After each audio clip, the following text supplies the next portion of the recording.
Olá, queridos amigos da Novo Tempo, sejam todos bem-vindos a mais um Bíblia Fácil, o seu programa semanal de estudo da Bíblia. Nós estamos aqui nos estúdios da Novo Tempo, onde foi montado um santuário para compreender melhor esse assunto. Você sabia que o santuário era o pensamento ou o centro do pensamento dos escritores bíblicos? Isso mesmo.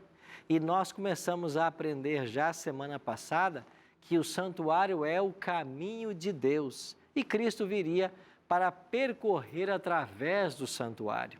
Hoje nós vamos dar sequência a esse tema. Semana passada estudamos o ministério de Cristo no pátio e hoje vamos avançar um pouquinho mais com esse tema. Agora, para você que está nos assistindo em casa, eu tenho um presente para você. É esse DVD, Santuário, o Caminho de Deus. Como é que você pede esse DVD para Novo Tempo? Você pode mandar agora uma mensagem para o nosso WhatsApp. O nosso número é 12 98100 1425. Se você está navegando na internet, você pode acessar o nosso site novotempo.com/Bíblia Fácil. Ali você vai clicar na imagem desse DVD, fazer um breve cadastro e nós vamos mandar para a sua casa. Se você preferir, você pode ligar para cá em horário comercial. Nosso número 12 21 27 3121. Lembra? Horário comercial, tá bem? Isto é um presente da Novo Tempo para você, você não paga nada por isso. Talvez você não saiba, mas nós já enviamos mais de 30 mil DVDs como este aqui, para o Brasil inteiro. E não cobramos um centavo. Sabe por que não? Porque nós temos o apoio dos Anjos da Esperança. E obrigado você que é Anjo da Esperança e apoia o nosso ministério. Se você não é ainda, você pode se tornar um. Basta ligar para nós no 12 21 27 30 30, fazer o seu cadastro e continuar abençoando esse ministério. Está bem? Todos já estamos com as nossas Bíblias em mãos. Vamos caminhar um pouquinho mais pelo santuário? Esta é a proposta, Santuário, o Caminho de Deus. E nós estamos acompanhando passo a passo como Deus, como Cristo, caminhou por esse santuário. Agora, antes de começarmos o estudo de hoje, nós vamos mais uma vez ler a palavra. E antes de lermos a palavra, nós vamos orar, certo? Aqui a gente não começa o programa sem antes fazer uma oração. Vamos orar então? Nosso Pai querido, muito obrigado por estarmos reunidos mais uma vez para estudarmos a Tua palavra. Que o Teu bom e Santo Espírito nos ajude e que nós possamos entender a Tua mensagem para nós mais uma vez. Oramos em nome de Cristo. Amém. Hoje chegamos ao tema 7 e vamos falar sobre o ministério de Cristo no lugar santo. Esse é o tema de hoje. O ministério de Cristo no lugar santo. Aqui está, tema 7. E eu queria ler mais uma vez com vocês o texto que nós já lemos aqui, do Salmo 77, versículo 13. Aqui na tela está na Almeida Corrigida, Revista e Fiel. E nessa versão diz assim: o teu caminho, ó Deus, está no santuário. Que Deus é tão grande como o nosso Deus? E aqui está em destaque a palavra hebraica bakodes, que pode ser traduzida e na maioria das vezes, grande maioria das vezes, é traduzida no Antigo Testamento como santuário. Então você pode ler o Salmo 77:13, o teu caminho, ó Deus, está no santuário. Deus, de uma forma pedagógica, através do santuário, ensinou o plano da salvação para o povo de Israel. E nós estamos estudando aqui, fazendo uma alegoria de como Cristo caminhou pelo santuário. Nós explicamos para vocês, na última semana, que João 1,14 diz: o Verbo se fez carne e habitou entre nós. A palavra grega habitou, eskenosen. E essa palavra pode ser traduzida como tabernaculou, porque a sua raiz é a mesma da palavra tabernáculo. Então o Verbo se fez carne e armou a sua tenda, tabernaculou entre nós. Então, usando aqui uma alegoria, Jesus, quando veio à terra, ele se acampou entre nós. E em algum momento, ele ia começar a percorrer o caminho do santuário. Vimos semana passada que Jesus foi batizado aos 30 anos. Ou seja, ele deixa o acampamento e vem então para o santuário. E nós temos aqui o móvel, a pia com água, que também tipificava a purificação, aonde o sacerdote se banhava antes de começar a oficiar. E com 30 anos, Jesus foi até o Rio Jordão para ser batizado. Depois, 3 anos e meio depois do batismo, Cristo foi crucificado. E o altar de holocausto, que também estava no pátio, torna-se um símbolo do Calvário. Os animais eram mortos aqui no pátio, os seus corpos queimados no altar, o seu sangue derramado à base do altar. E foi no Calvário que Jesus derramou o seu sangue para nos salvar. Agora, o ministério de Cristo no pátio dá início a essa jornada. E no pátio, ele é a nossa oferta. Ele é o Cordeiro de Deus que tira o pecado do mundo. Porque é aqui no pátio que o Cordeiro morria. E foi no altar de holocaustos, que simbolizava o Calvário, que Jesus morreu. Agora, Jesus, na sua caminhada pelo santuário, iria deixar o pátio. E em algum momento, ele iria entrar pelo primeiro véu para o primeiro compartimento, que a Bíblia chama de santo. E quem é que entrava no santo? O sacerdote. Então, Jesus, uma vez que ele se ofereceu no Calvário como oferta, ele também começaria agora um ministério sacerdotal. E a pergunta que nós vamos responder hoje é: quando é que Jesus entra no primeiro compartimento e se torna sacerdote? Eu queria voltar à imagem que eu já disse para vocês, de que há uma relação entre o santuário terrestre e o santuário celestial. Esta relação é estrutural e funcional. A relação é estrutural porque o santuário terrestre foi construído por Moisés de acordo com o modelo que ele viu no monte. E o modelo que ele viu no monte foi o santuário celestial. Agora, nós já aprendemos que no santuário terrestre havia aqui uma pia, um altar de holocausto, e no santo nós explicamos para vocês que havia uma mesa com 12 pães, um altar ou um candelabro e havia o altar de incenso. E no Santíssimo, a Arca da Aliança. Por que aqui na terra havia todos esses móveis? Certamente porque no céu também existem esses móveis. E você quer ver a prova bíblica para isso? Vamos olhar para alguns versos rapidamente? Apocalipse capítulo 1, versos 12 e 13. João escreveu assim: voltei-me para ver quem falava comigo, e voltado, vi 7 candeeiros de ouro, e no meio dos candeeiros, um semelhante a filho de homem, com vestes talares e cingido à altura do peito, com uma cinta de ouro. João escreveu o Apocalipse por volta do ano 96, 97 da era cristã. Isso quer dizer que o templo já havia sido destruído há quase 30 anos, quando João escreve o Apocalipse. João teve uma visão do templo celestial.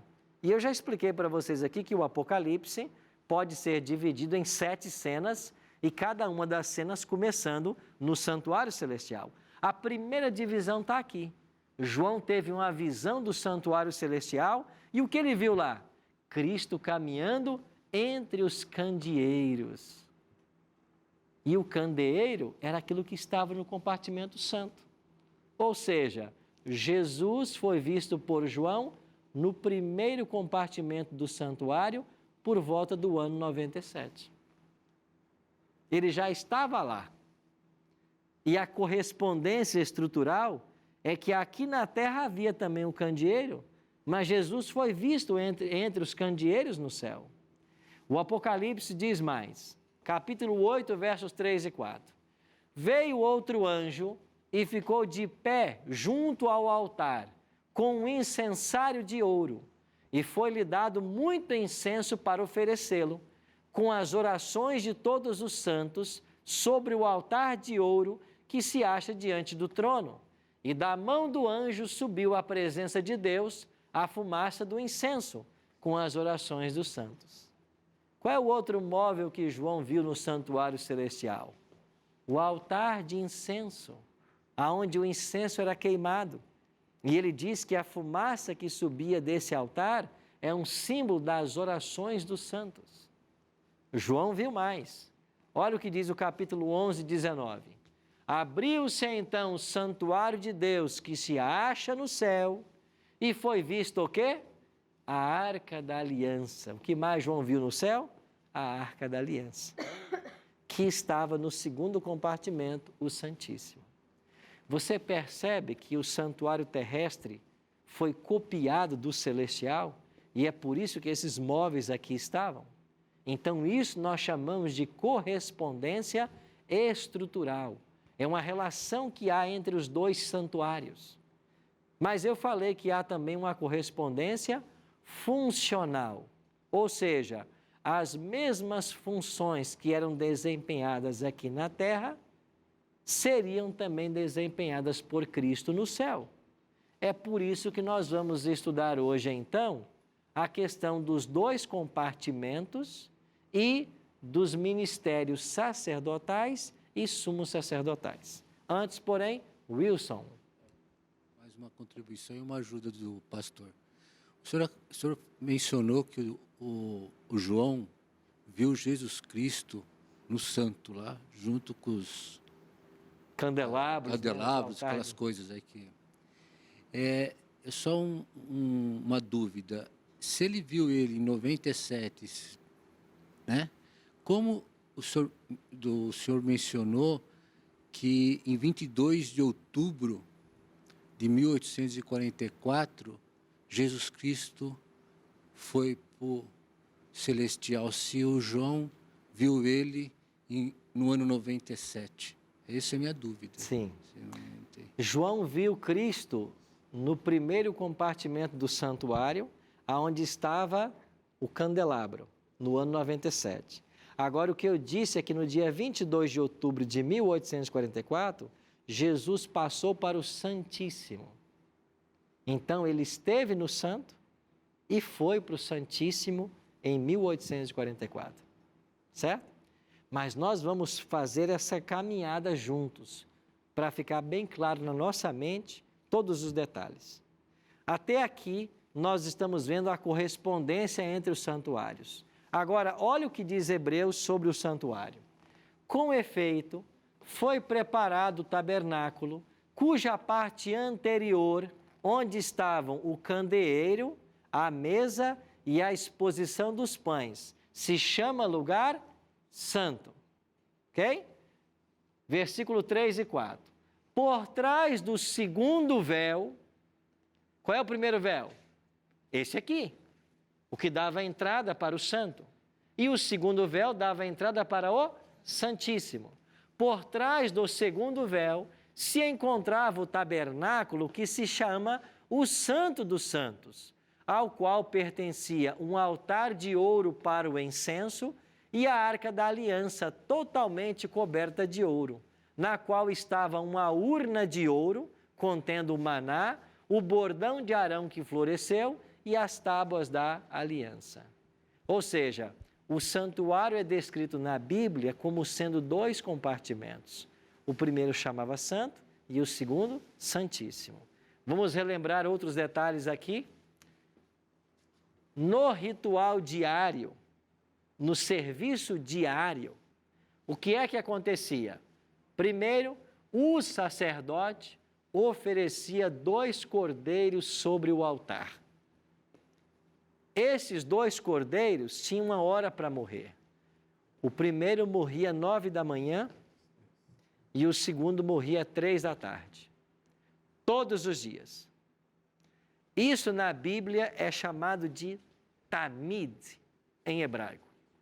O que é tamid? Sacrifício contínuo, diário. Tamid. Todo dia, os 2 cordeiros morriam. Sim, amiga? Sobre os utensílios que estavam dentro da arca, são 3. Aham. Todos os dias fazem referência a partir da saída do pessoal do Egito.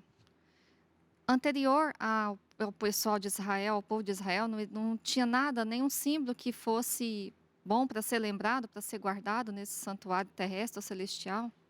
Não. Quando o santuário é construído, todos os móveis foram construídos ao mesmo tempo, inclusive a Arca da Aliança. E a lei que Deus escreveu com o seu próprio dedo lá no Sinai foi parar dentro da arca. Então não havia lei escrita, não havia uma arca, não havia nada. Tudo foi construído ao pé do Sinai. E a partir da construção é que eles começaram a sua jornada pelo deserto.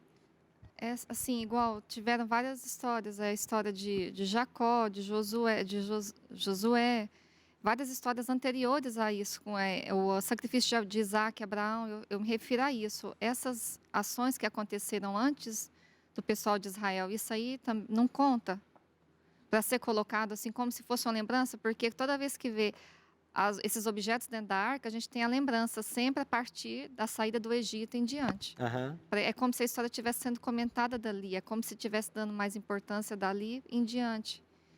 Entendeu? É mais ou menos assim que eu A queria história entender. dos patriarcas ela é importante e lá também havia símbolos. Lá havia o altar.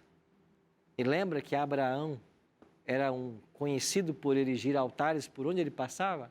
Então, os patriarcas tinham o hábito de erigir altares e sacrificar neles. Então, o sacerdote, ele tinha alguns ofícios. Primeiro, todo dia matar 2 cordeiros. 9 da manhã, 3 da tarde. O que mais ele fazia? É ele que era responsável por manter as lâmpadas acesas lá no santo. Eram 7 lâmpadas, um candeeiro com 7 lâmpadas. E elas eram alimentadas à base de azeite. Era a função do sacerdote não deixar que essas lâmpadas se apagassem. Era a função dele. O que mais fazia o sacerdote? A oferta de incenso. Ele entrava todo dia lá no santo com incenso aromático e no altar de incenso ele queimava o incenso para trazer um aroma suave. Ele trocava os pães da proposição a cada sábado e ele também era responsável por receber aqui os pecadores que traziam seus animais para então serem sacrificados. Ou seja, desde o amanhecer até o entardecer, o santuário era um local de extrema atividade. Muita gente trabalhando. Então, no trabalho sacerdotal, você tinha expiação por meio do sangue, intercessão por causa da fumaça do altar de incenso, vida física e espiritual através dos pães da proposição, os 12 pães, e luz por meio das lâmpadas do candelabro. Tudo isso era oferecido pelo sacerdote. E Cristo viria para oferecer para mim e para você as mesmas coisas. Ele teria, então, que em algum momento se tornar sacerdote. A pergunta central do estudo de hoje é essa aqui. Quando Jesus iniciaria seu ministério sacerdotal? Quando? A Bíblia explica tudo para nós. O que nos falta é conhecer os textos e linká-los, casar o texto um com o outro, para compreender esses temas. Vamos começar com João, capítulo 16, no versículo 7.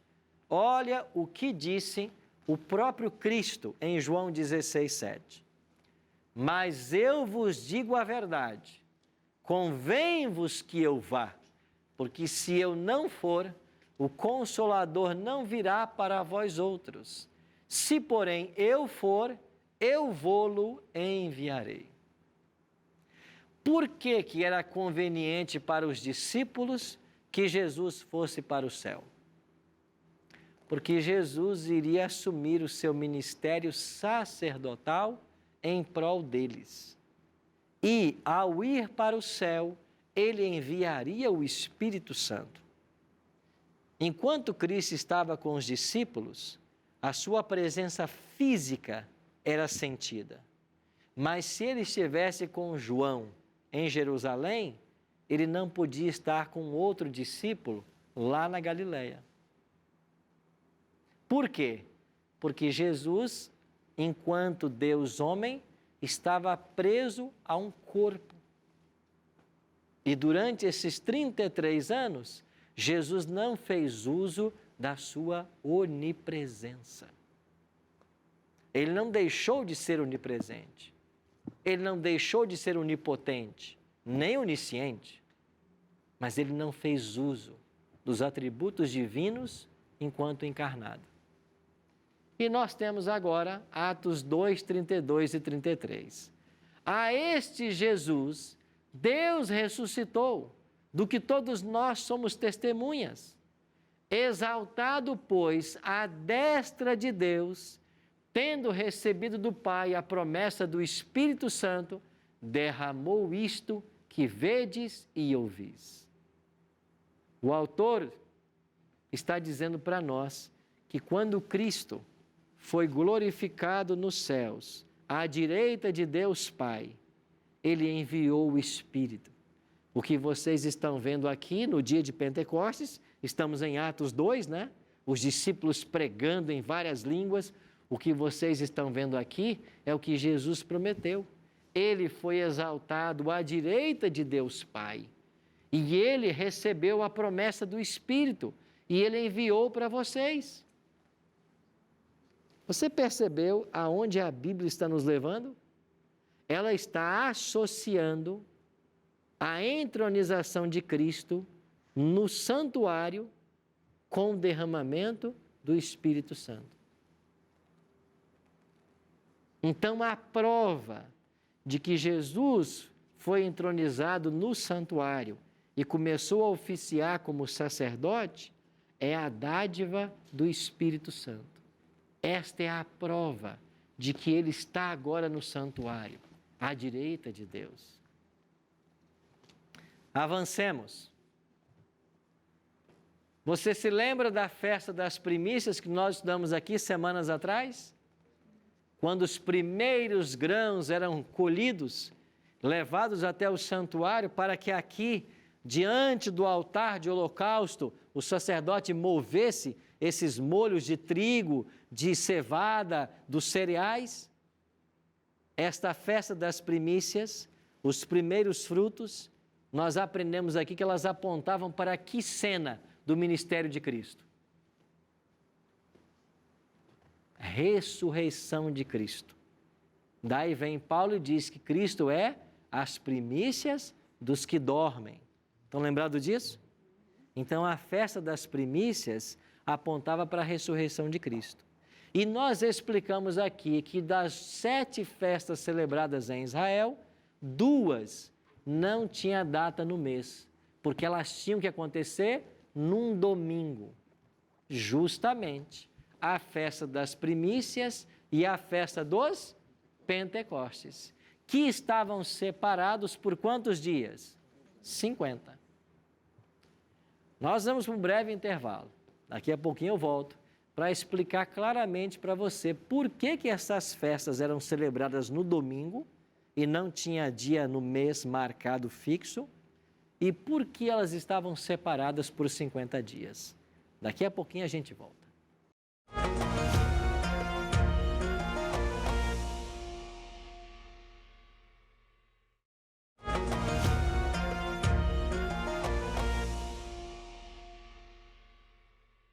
Estamos de volta com o programa Bíblia Fácil, hoje aprendendo sobre o ministério de Cristo no Santo. Santo é o nome do primeiro compartimento que havia no santuário. E no Santo oficiava o sacerdote diariamente. Vimos aqui que há uma correspondência entre o santuário terrestre e o celestial. Os móveis que haviam no céu também foram reproduzidos aqui na terra. E os ofícios que aconteciam aqui na terra apontavam para o ministério que Jesus um dia também realizaria. E nós vimos aqui que vários textos da Bíblia conectam a entronização de Cristo no santuário com a descida do Espírito Santo. E isso estava tipificado pelas festas em Israel. E eu estava explicando que a festa das primícias apontava para a ressurreição de Cristo. E a festa das primícias só podia ser celebrada num domingo. Olha que interessante. E por que só era celebrada num domingo? Porque Deus, na sua agenda, marcou para que Jesus ressuscitasse num domingo. Agora, a festa do Pentecostes, ela acontecia 50 dias depois da Páscoa. Então, você tinha a festa da Páscoa, no domingo a festa das primícias, 49 dias eram contados e no dia 50, no 50º dia, né, viria então a festa dos Pentecostes. O que aconteceu na festa de Pentecostes, lá em Atos capítulo 2? Deus enviou o seu Espírito. Então Jesus havia dito, se eu não for, o Espírito não virá. Se o Espírito veio, é porque ele foi. Isto quer dizer que Jesus estava sendo entronizado no santuário como sacerdote no dia de Pentecostes. Isso responde a uma pergunta que eu fiz há poucos instantes atrás. Jesus no Calvário morreu como nossa oferta, mas ele tem uma caminhada pelo santuário. Quanto tempo então levou Cristo para sair do Calvário e entrar no primeiro compartimento? Desde a sua ressurreição, 50 dias. Então ele ressuscita num domingo e 50 dias após, que também vai dar num domingo, ele está sendo recebido no santo do santuário celestial. E é naquele dia que ele envia o Espírito Santo. Sim, Samantha? Pastor, eu queria saber, a gente escuta muito umas línguas diferentes nas igrejas, né? E dizem que as pessoas que são batizadas com o Espírito Santo conseguem falar com essas línguas. No caso, se eu não falar com essas línguas, se eu não tiver esse discernimento, eu não sou batizada, significa que eu não sou batizada com o Espírito Santo? Como que a gente faz para ser batizada? Ok. Todos nós devemos buscar pelo batismo do Espírito Santo. Jesus disse em João, capítulo 16, que quando o Espírito Santo viesse, ele nos convenceria do pecado, da justiça e do juízo. Todo mundo, para ser convencido do pecado e passar pelo processo da conversão, tem que receber a influência do Espírito Santo. Então, quando nós nos convertemos, significa que o Espírito Santo já está em nós, porque é ele que nos leva à conversão. Agora, não tem na Bíblia essa história de que quem tem o Espírito tem que falar línguas. Não. Eu tenho na Bíblia cerca de 30 dons espirituais. Paulo faz essa relação, né? 1 Coríntios 12, Romanos 12, Efésios 4. Aí são as 3 listas paulinas dos dons espirituais. Ou seja, o dom espiritual, quem dá é Deus. É Cristo, na realidade, que distribui isso na igreja. Então, quando uma pessoa tem o Espírito traz consigo também os dons. Que dons? O que o Espírito achar que a pessoa deve ter. Então, veja, o dom de línguas existe e é real. Deus dá quando Ele acha necessário, quando houver necessidade. Agora, o dom de línguas, mais uma vez eu reforço, de acordo com Atos 2, é uma língua materna. É a capacidade sobrenatural que Deus dá ao crente de falar uma língua com a qual antes ele nunca teve contato. Por exemplo, você está dentro de um avião e senta do seu lado um chinês. E você não sabe uma palavra em chinês. Mas Deus quer usar você para alcançar aquele cidadão. Então, Ele pode te dar o dom. Certo? Agora, o Espírito Santo, ele é necessário para a conversão. Então, toda pessoa que se converte é porque já recebeu o Espírito. E o que é o batismo no Espírito Santo? É o batismo é a plenitude dele e tem que ser diário. Sabe por quê? O batismo de ontem não serve para hoje. Eu tenho que diariamente estar sendo batizado, diariamente estar recebendo o Espírito. E qual é a prova maior que alguém tem o Espírito de Deus? João 13:35. Nisto conhecereis que sois de fato meus discípulos, se tiverdes amor uns para com os outros. Qual é a maior evidência de que alguém é um seguidor de Cristo? Que alguém tem o Espírito? Quando ele ama. Quando ele ama. Agora, se a pessoa não ama, ela não tem o Espírito. Sim, minha amiga? Eu tive lendo agora, não me recordo que livro, que para você ter os dons espirituais do Espírito Santo, você tem que estar cheio do Espírito Santo. E para estar cheio do Espírito Santo, você tem que viver uma vida grenada entre a palavra do Senhor e as orações.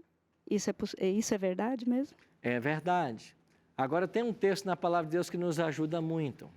A Bíblia diz assim: Deus não outorga o seu Espírito aos desobedientes. Deus dá o seu Espírito àqueles que obedecem. Então veja, quer ser cheio do Espírito, você tem que ter contato com Deus através da oração, através do estudo da palavra, através do testemunho cristão e, sobretudo, através da obediência à palavra. Então, se você sabe que mentira é pecado e você insiste na mentira, você não pode ser cheio do Espírito. Se você conhece algum ensinamento da palavra e você não pratica, você não pode ter o Espírito, porque Deus não outorga o seu Espírito àqueles que desobedecem. Então, é Deus que dá o seu Espírito para que nós obedeçamos. Isso tem que haver a disposição humana, porque o Espírito não atropela ninguém, ele não arromba a porta do coração. Ele tem que ser convidado. Por isso que a gente tem que convidar, nós temos que orar pelo Espírito. Porque quando você é um crente em Cristo, você passa a fazer parte de uma comunidade. Nessa comunidade, temos que ter vários dons, porque é assim que a comunidade se equilibra. Então, Deus dá para esse um dom, para aquele um dom diferente, para aquele outro dom, para que o corpo de Cristo seja forte. Agora, se eu ficar ensinando aqui que em toda igreja todo mundo tem que falar línguas, e os outros dons? Qual vai ser a utilidade de todo mundo ficar falando línguas? E outra, uma língua que ninguém entende? Isso está edificando quem? Não, pastor, porque quem fala edifica a si mesmo. Edifica nada, se você não está entendendo. Escuta, para haver edificação, tem que haver conhecimento, tem que haver aprendizado. Não há edificação sem aprendizado. E você não pode aprender se você não está entendendo. Então, se você fala uma língua que ninguém entende, nem você mesmo, como é que você está sendo edificado? Isso é impossível. Nós somos edificados pelo conhecimento da palavra. É por isso que tem que ser Bíblia, tem que ser Bíblia. O que a palavra está dizendo? Essa história de chegar na igreja, hoje eu tenho uma revelação. Quem é você para ter revelação? Você está inventando.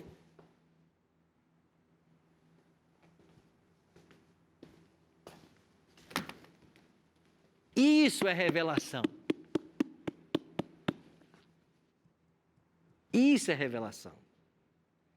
Se você chega na igreja e diz, olha, hoje eu tenho uma revelação para fazer a igreja, e você abre a Bíblia num texto, que você gastou horas com esse texto, para entender, para ensinar a igreja e para aplicar a vida da igreja, aí você tem revelação. Agora o cidadão não gasta uma hora com esse livro, não estuda a Bíblia, não conhece Bíblia, e chega diante de centenas de pessoas, eu tenho uma revelação. Que revelação você tem? Você vai inventar coisas? Você vai ficar inventando coisas? Então, meus queridos, revelação é o que está aqui. Quer ter revelação? Então você gasta horas com esse livro. Passa aí umas 4, 6, 8 horas com um texto da Bíblia, lendo, estudando, pedindo a luz do Espírito Santo. Entende o texto? Agora você leva isso para a igreja. Para quê? Para fortalecer a igreja, para edificar a igreja, para levantar os que estão caídos, para trazer perdão, para trazer libertação. Agora, trazer revelação na igreja para acusar irmão, isso é obra do diabo. Porque diz a palavra que ele que é o acusador dos irmãos. Ele é o acusador. Isso é obra do diabo. Pois você, meu querido, se você vive num ambiente assim, se liberta em nome de Cristo. Sai desse ambiente, que esse ambiente vai matar você. Matar de depressão, matar de medo, matar por austeridade, por falta de amor. Porque aonde está o Espírito, aí reina o amor. Aí é uma comunidade do bem, do amor, onde as pessoas se apoiam, se ajudam, crescem espiritualmente. E só pode haver crescimento espiritual se houver estudo desse livro. E se você também vai numa igreja que nunca lê esse livro, que nunca estuda, que não é a parte principal do culto estudar esse livro, você está perdendo o seu tempo. Perdendo o seu tempo. Você vai passar 50 anos aí dentro, não vai aprender nada. Então Cristo deu o Espírito para nós. Por quê? Porque Ele foi entronizado no Santo. E Ele começou aqui agora uma obra sacerdotal. Quando? No dia de Pentecostes. Aí sabe o que nos diz a palavra de Deus? Que o envio do Espírito Santo é uma clara evidência de que Jesus foi entronizado no santuário celestial. E olha o que diz agora a palavra de Deus. Hebreus 9, 24. Porque Cristo não entrou em santuário feito por mãos, figura do verdadeiro, porém no mesmo céu, para comparecer agora por nós diante de Deus. O que Hebreus 9, 24 está dizendo? Que Jesus foi para o santuário celestial. Você está me assistindo aí em casa? Você fica aí duvidando que existe santuário no céu?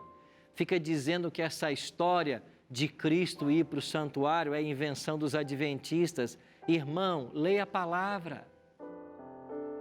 Leia a palavra. Olha o que está dizendo Hebreus 9, 24. Cristo entrou num santuário não feito por mãos, mas no céu. Agora, para comparecer por nós diante de Deus. Cristo foi para o santuário. Ele começou um ministério, o quê? Sacerdotal. Porque ele está até nesse momento, no primeiro compartimento do santuário. Ele subiu no dia de Pentecostes. 40 anos depois, João viu ele lá, andando entre os castiçais. Apocalipse 1, 12, nós lemos aqui hoje. Aí vem você dizer que é invenção de adventista? Vai ler a palavra, irmão.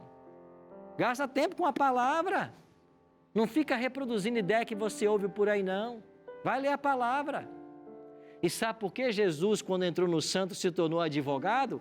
Porque a palavra diz, olha o que João escreveu, filhinhos meus, essas coisas vos escrevo para que não pequeis.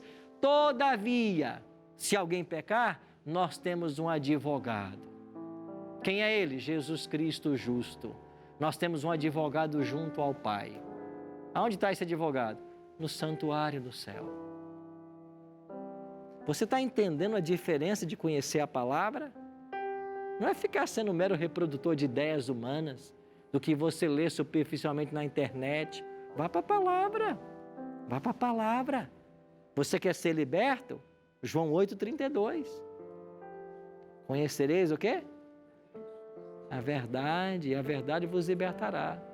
Agora, se você não quiser conhecer a verdade, você pode. Você pode. Continua do jeito que está. Não estuda, continua. Aí você vai ser enganado por qualquer um aí na esquina. Qualquer um que se levantar vai enganar você, você não conhece a palavra. E sabe o que eu tenho visto? Pessoas formadas, médicos, advogados, gente pós-graduada, gente com mestrado, com doutorado, com livre docência e que não sabe nada de Bíblia, se preparou tanto na vida, qualquer um aí na esquina derruba eles na Bíblia.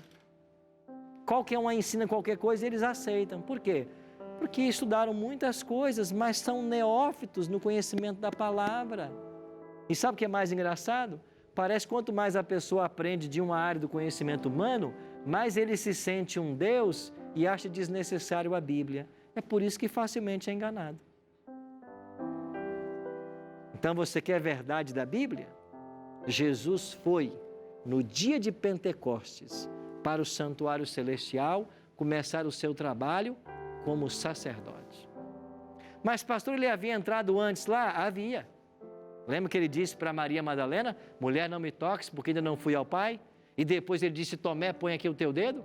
Então, quando Cristo ressuscita, ele vai para o santuário celestial e volta para a terra. E o que ele foi fazer no santuário celestial? Ele foi inaugurar o santuário celestial. Então, a inauguração do santuário, que aconteceu no Santo dos Santos, na presença do próprio Deus, foi logo após a ressurreição. Mas a entrada definitiva de Cristo para atuar como sacerdote foi no dia de Pentecostes. E ele vai ficar lá até quando? Semana que vem eu vou te dizer. Hoje não. Semana que vem você vai aprender. Até quando ele ficou no santo? Semana que vem. E a gente passa 30, 40, 50 anos numa igreja e não aprende isso? Estamos aprendendo o quê? Ah, pastor, um monte de língua estranha. Ah, pastor, é um tal de mover do Espírito. E cai um aqui, cai outro ali. Eu nunca vi Espírito derrubar ninguém. Quem derruba é o diabo. O Espírito ergue. Põe isso na sua cabeça.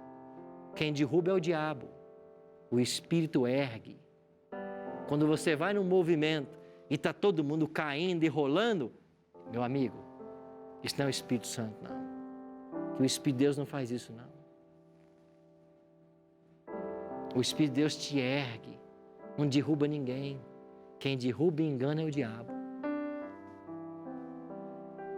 Na igreja tem que haver reverência, silêncio, para o estudo da palavra e para o aprendizado. Porque é assim que nós somos edificados. É assim que a gente vai crescendo dia a dia, até que um dia, pela graça dele, sejamos a estatura perfeita como é Cristo Jesus. O trio discípulos vai cantar para nós mais uma vez agora. Enquanto eles cantaram, eu queria que você pensasse. Jesus então entrou no santuário celestial, sacerdote, ano 31. Nós temos um advogado, ele pode ajudar hoje o meu caso? Pode. Pensa nisso. E lembre-se, eu e você só temos uma saída. Qual é? Nos lançarmos aos braços de amor de Jesus. Porque sem Ele não há saída. Ele é a única saída. Pensa nisso. Se o Senhor manda seguir,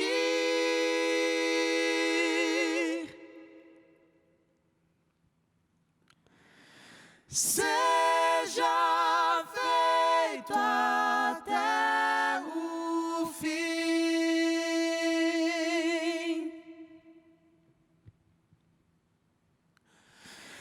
Jogo a rede ou vou pregar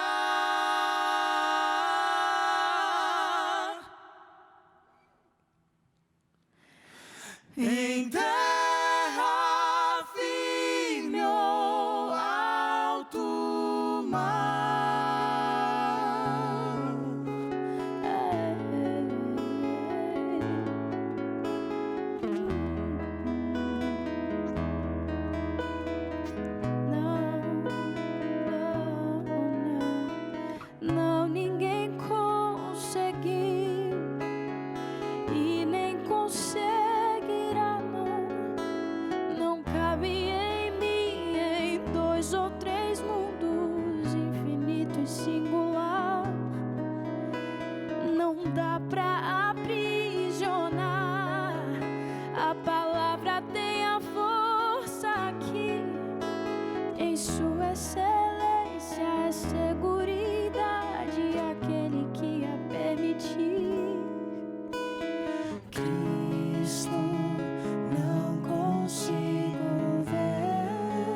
a tribulação é leve e já vai passar.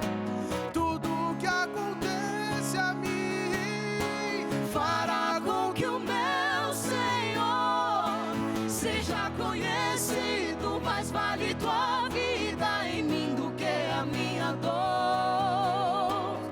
Cristo, não consigo ver mais além que isso.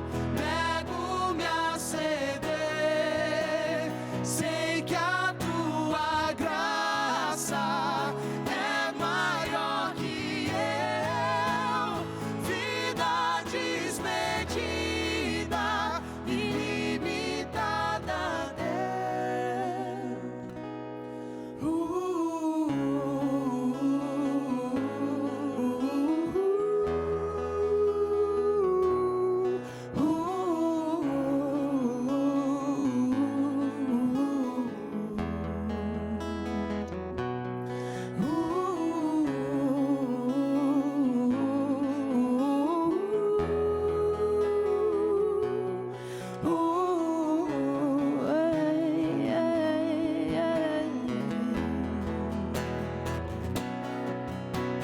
Somos abatidos, mas não destruídos. Ainda boa obra eu sei. Seu amor é o primeiro e o último em tudo que farei. Somos perseguidos, mas não desamparados. Gloriou-me na sua cruz. Esperança rompe no sangue de Jesus.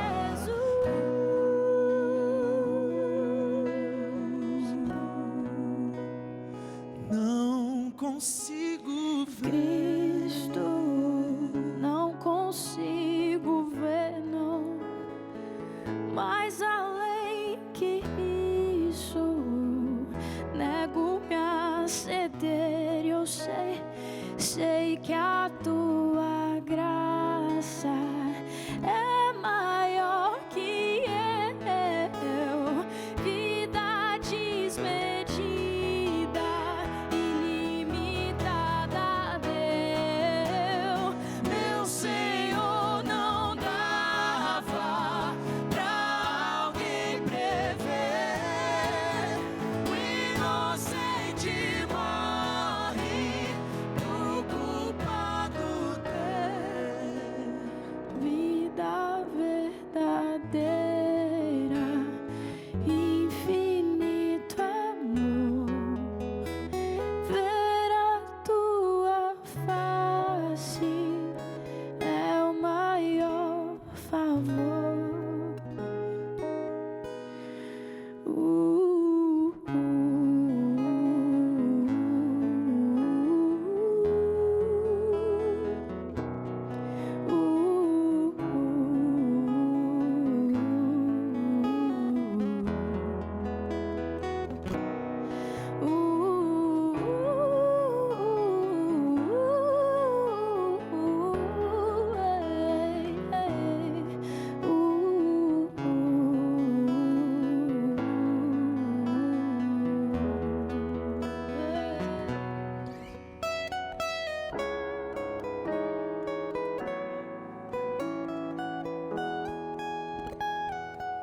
Fica aqui comigo, discípulo. Fica aí, Rafael.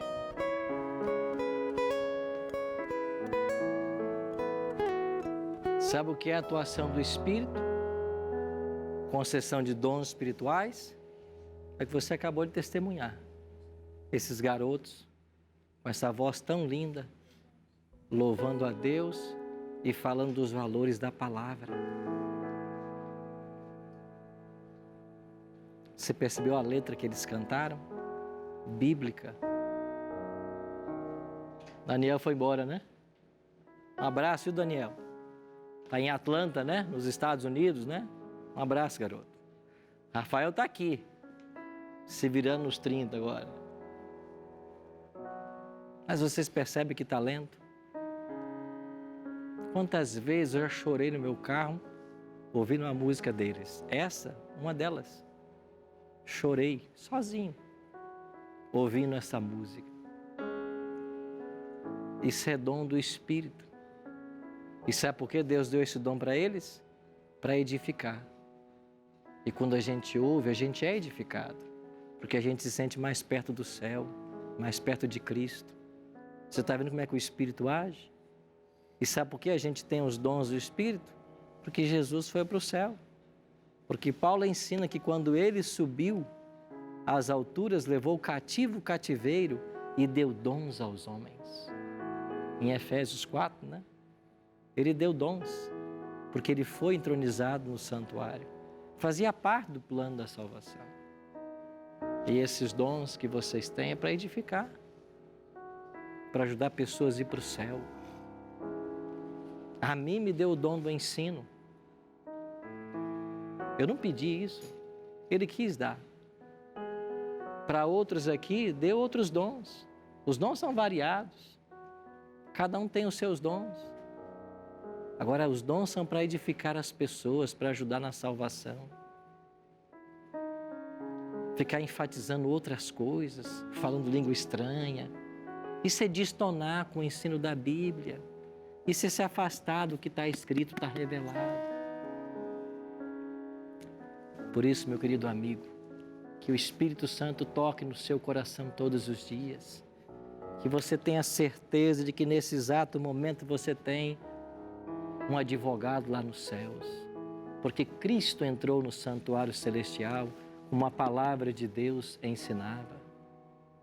Se você ouvir por aí que essa história de santuário é invenção dos adventistas, não liga, acorda, vai ler a Bíblia. Leia a Bíblia. Olha quanto esse tema é tocado nas Escrituras. Olha o livro de Hebreus, um livro completo falando disso. E nós estamos aqui para isso, para crescermos juntos no conhecimento. E só o conhecimento da palavra pode trazer edificação, crescimento espiritual, vivência espiritual. Por isso eu queria orar por vocês agora, orar também por esse trio que tem nos abençoado tanto. E por você que está em casa, nos assistindo também, acompanhando o Bíblia Fácil toda semana, crescendo espiritualmente. A música é uma realidade, são lutas, são dificuldades. A gente às vezes fica abatido, fica triste, mas a gente avança, não destruídos. E Deus sempre nos fortalece para avançarmos. Vamos orar? Pai querido, obrigado pelo trio Discípulos, por esse lindo ministério que eles têm exercido. Que eles continuem sendo na vida de todos nós uma bênção como tem sido. Obrigado por esses 10 convidados que o Senhor trouxe aqui nessa temporada de estudos. Abençoe cada um deles. O Senhor conhece os nomes, as histórias, as trajetórias. O Senhor sabe os anseios, as lutas, as dúvidas. Abençoa cada um deles. E abençoe também os nossos queridos amigos, amigas, que ficaram até agora nos assistindo lá em casa, ou no escritório, ou em qualquer lugar, pela internet, no Brasil, fora do Brasil. Por favor, abrace essas pessoas. Que o teu Espírito seja sentido agora ali, do lado delas. Que elas possam sentir a presença do Senhor na vida delas. E que o Senhor produza em nosso coração as mudanças que nos são tão necessárias. Prepare a todos nós para a tua volta. É a nossa oração, em nome e por amor de Jesus. Amém. Obrigado por sua companhia. Semana que vem, você vai entender que em algum momento Jesus sairia do santo e iria para o Santíssimo.